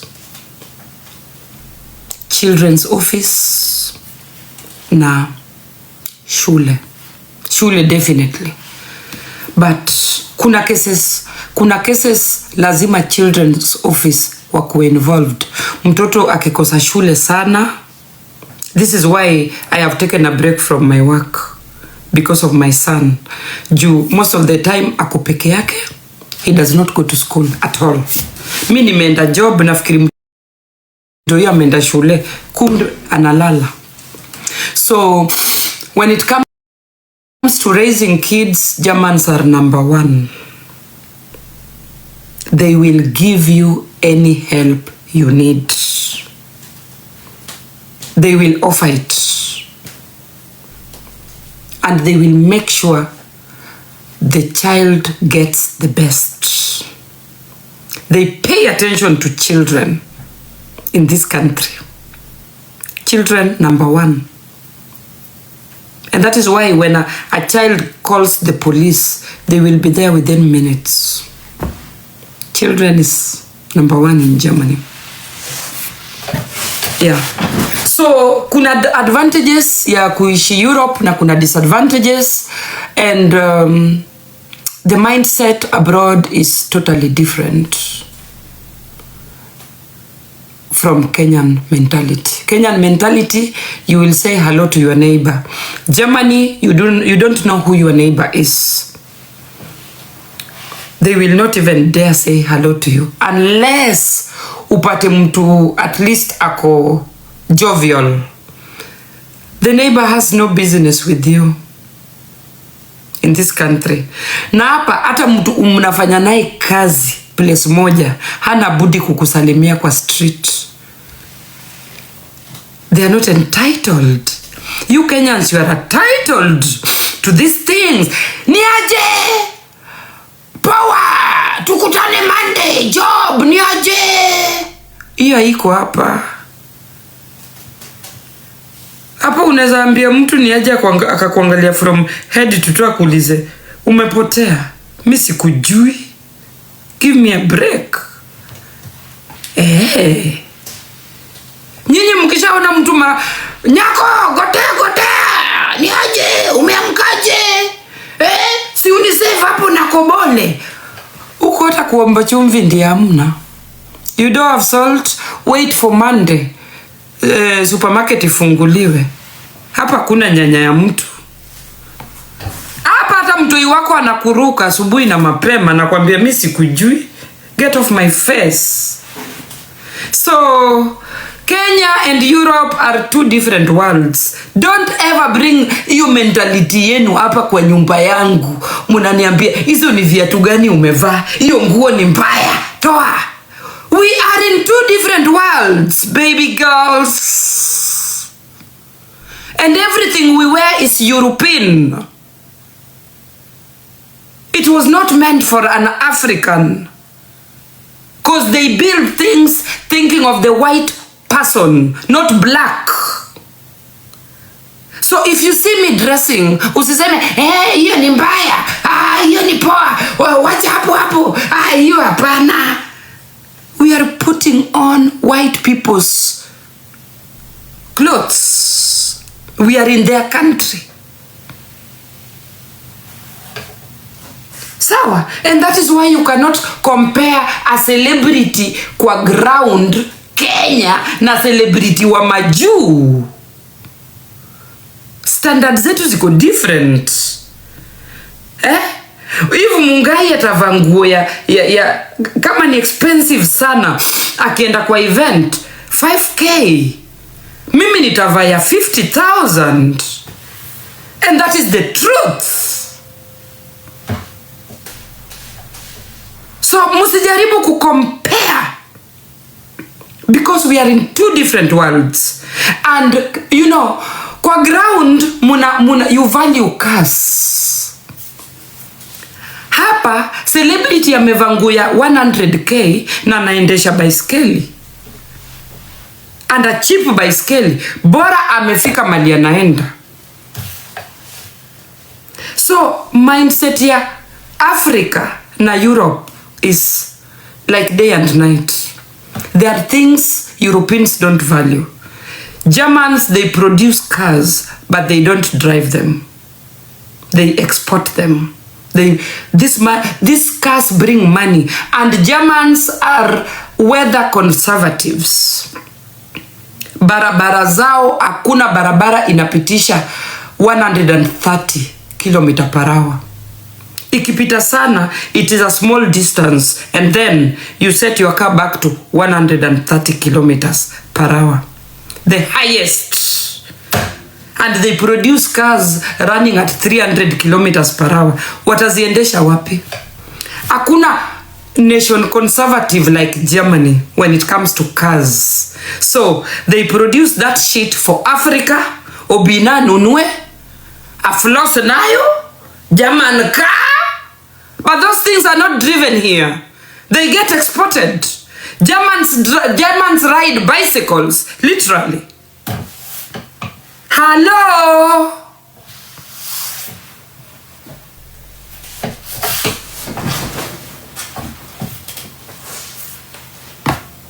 Ebu munitapie screen na munifollow. Si ati munasikia tu stories zangu hapa na munanichungulia. You tap the screen kama mtaki kutuma gift. I am walking you through Europe. Juu mnataka kukua wajinga sana kutukompea hapa all the time. Hauna gari. We don't have that shit here. Hapa the transport system is working round the clock. And everything is punctual, including tuk-tuk, including taxis. The transport system in Europe is perfect. To an extent, if you live in a big city, you don't need a car. Because it is expensive to maintain a car in a big city. To get parking place is a problem.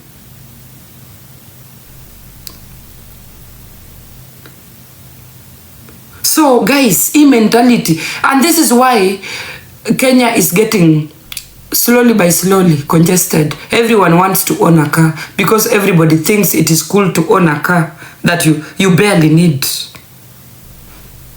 Some of you barely need these cars that you buy. You buy a car to park it in front of your house.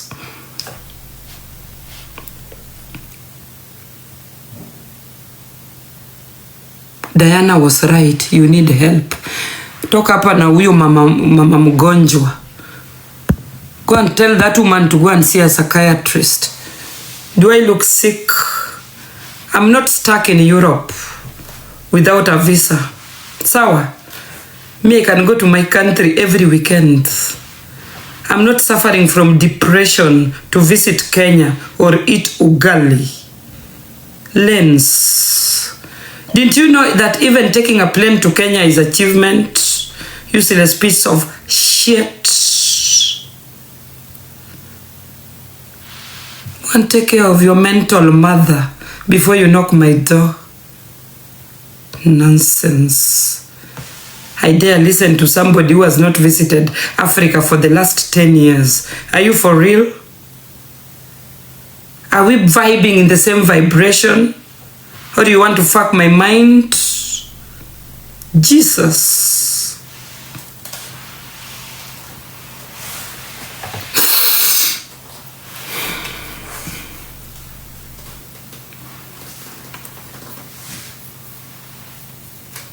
Anatieno.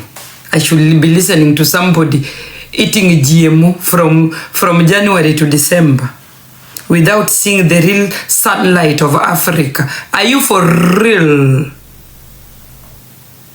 Misi mfungwa. That is the difference.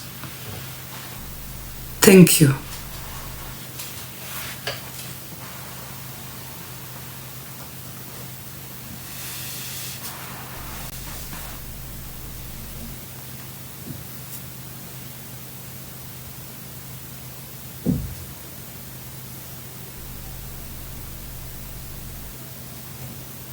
Tulikuwa wapi? Mimi nilikuwa na download content tamu hapa. Satan ameenda na topic. Na vile tulikuwa tu sawa.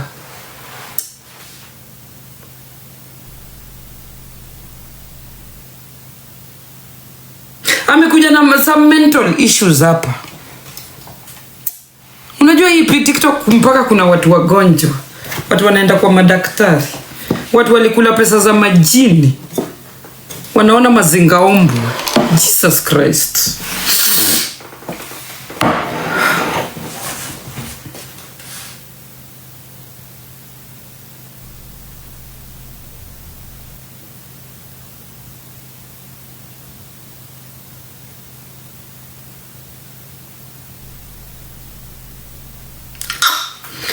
Topic imeisha hivyo guys. Nendeni mkalale.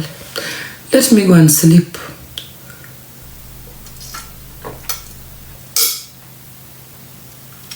Imagine mtu ameenda akatengeneza sudo, a mental case patient ameenda akatengeneza sudo na aka make sure ameharibu hii mkutano.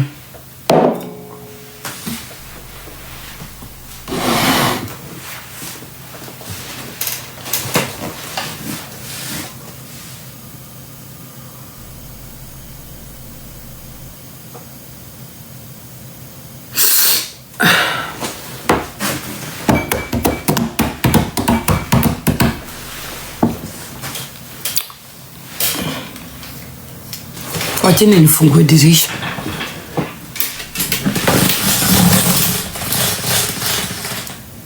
Guys, another thing, if you live in Germany, another thing,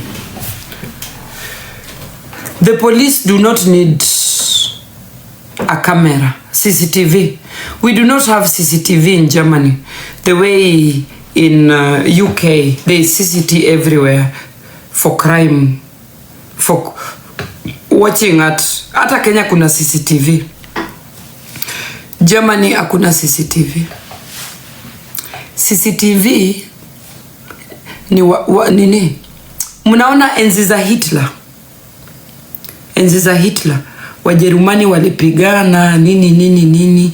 Sasa wale watu walizaliwa enzi za Hitler. The generation of alafu Wajerumani hawakufangi. Kama umeolewa na guka unategea kunini ku inherit nyumba yake. Wajerumani hawakufangi.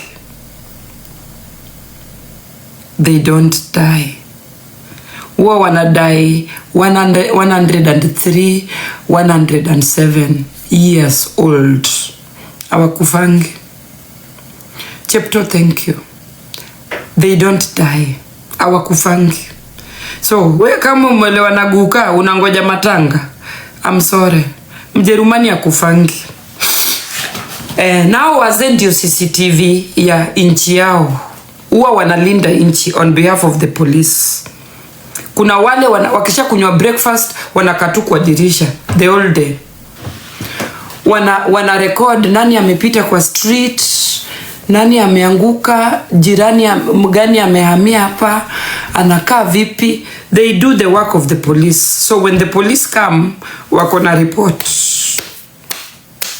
yote. Wana nini? That is why the social system in Germany is very good, because the government, they feed them. And then if you don't know, siku hizi wanawawekanga kwa train stations. These old people, they stage them kwa train stations. Because kuna vijana huwa wanauza drugs kwa train stations nini huwa wanawa plant kwa like I know one old woman ako planted mahali anafanya kazi ya polisi. Wewe utafikiri ni mzee ati ana mind business yake, anafanya kazi ya polisi. And that is why Germany is the safest country still in the world.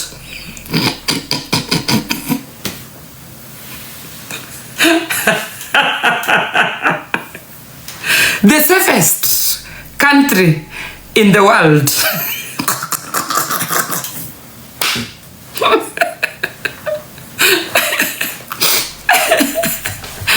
Nileti huko. Hey, Wajerumani wanapenda nchi yao. And na guys, we will never be part of Wajerumani. Hata ukuwe na passport 10, you will never be part of these people. Do you know why?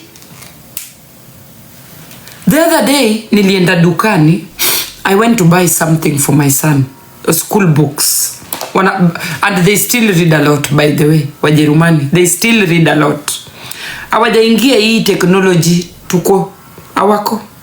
They are very unsafe with this e-technology. Only young people wanaingia hizi vitu. So the other day I went to a shop to buy my son vitabu, and there were a lot of old people. Walienda kununua vitabu. They still read a lot. That is what I noticed. And can you believe, mimi ndio nilikuwa na kuwa served kwa duka, and there was an old lady next to me. Can you believe the person who was serving me had to excuse, yani she had to be sorry that the lady must wait for me to be served so that akwe served. She was like, I am so sorry. I'm just gonna serve you in the next minute. Just let me serve her. She had to excuse herself to this lady because Germans come first anywhere. Na ukiwa na kesi nao ni ngumu sana kuwin because they come first in their system. And that is the truth. If you don't like it, go back to your country.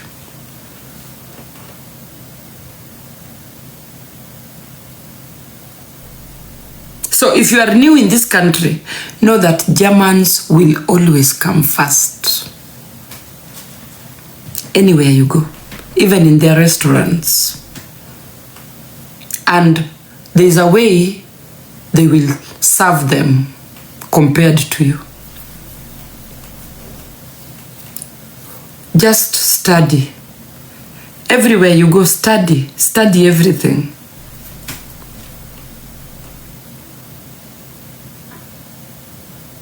I'm talking about Germany. I'm not talking about Canada. And in Kenya, a white man comes first. Wajinga nyinyi, wajinga, wajinga nyinyi, wajinga. In Kenya, the white man comes first. In Germany, Germans come first. See your life.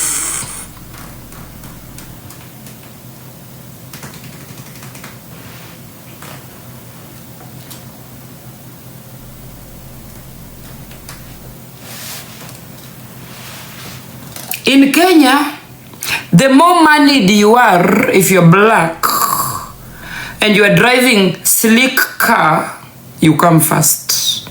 Otherwise, white people come first in Kenya.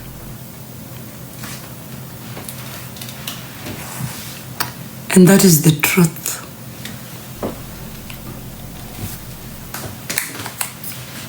Wacha nipake lipstick.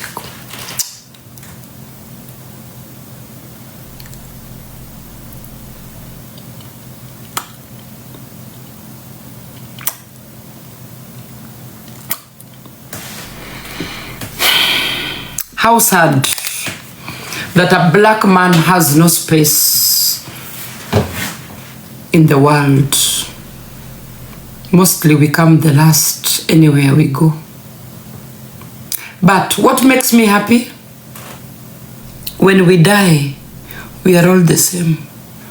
That is when you realize that everything is vanity.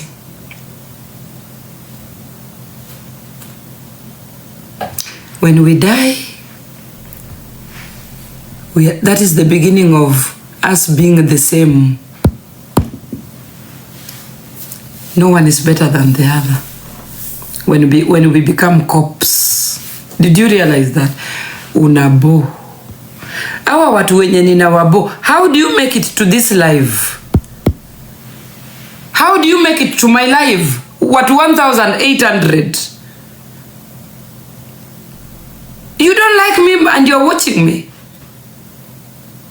Are you for real?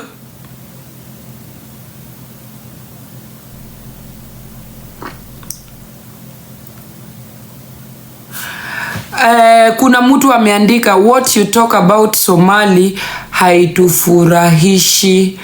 Marwo Zara is a Somali living in Sweden. Wacha nirudie tena. Marwo, we have been very good people to Somali people for decades. And that is the truth. We have been a good guest to Somalians for decades in Kenya. But what comes, the response you people give us for us being good guests is zero. Somali for Somali. Munapendana sana. But when it comes to mtu mwenye amewapatia hiyo ukarimu, zero. I'll tell you for free. Unataka niongee uongo? Do you value Kenyans the way you value your people? Do you value us? Usinifanye nikutukane, hautapenda. Na nimesema Msomali anajua madrasa na bunduki peke yake. Msomali sio mtu wa kuargue na yeye, atakumaliza. We cannot argue with you here. Wewe unajua bunduki na madrasa peke yake. Unataka nikuambie nini? Ati what you say about Somali is not good. What do you want me to tell you? What do you know as a Somali woman? Toba.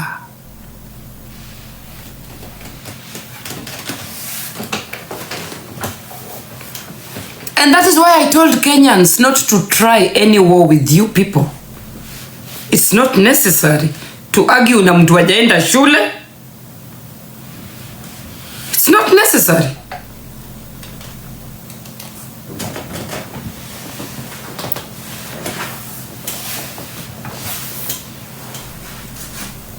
I said what I said and I am not sorry.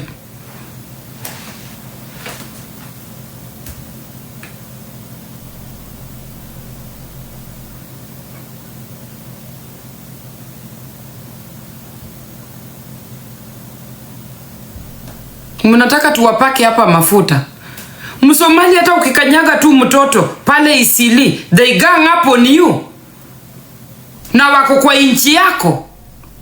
Unafikiri hatujui how you handle Kenyans kwa ground? Usinikasirishe.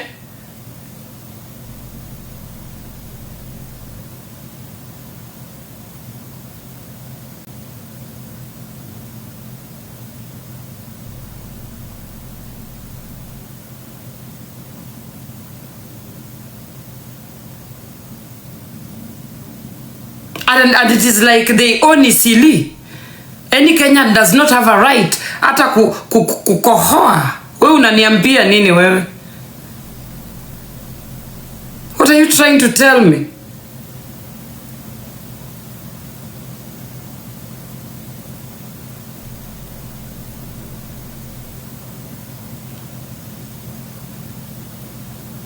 We are a slave in our own country to foreigners. Ebu sahi wa Kenya nyinyi mjibebe muende Somali. Kama mutafanya hizo vitu Somalians wanafanya kwa nchi yetu na mkose kuuliwa. Kenyans are very good people. We are very good people. Unaniambia nini? We tolerate everything in our country. Nonsense. Address me again. Ati uko Sweden. Unaniambia you are not happy. You are not happy with what?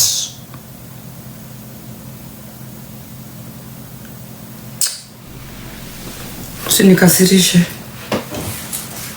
I was in a very good mood.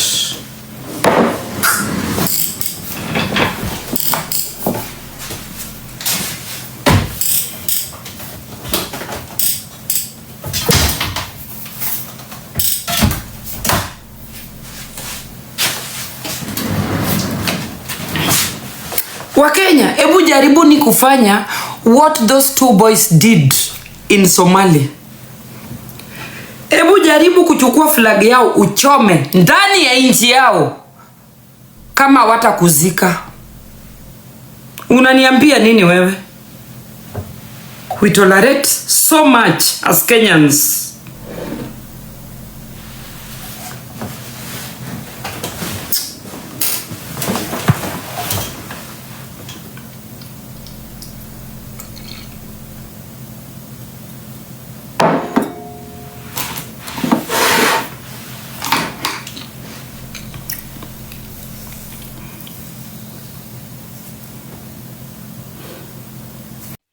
So thank you so much for watching the video to the end. Remember to like, share, comment, and if you have not subscribed, please make sure you subscribe and put on the notification bell so that you know every time I post a new video.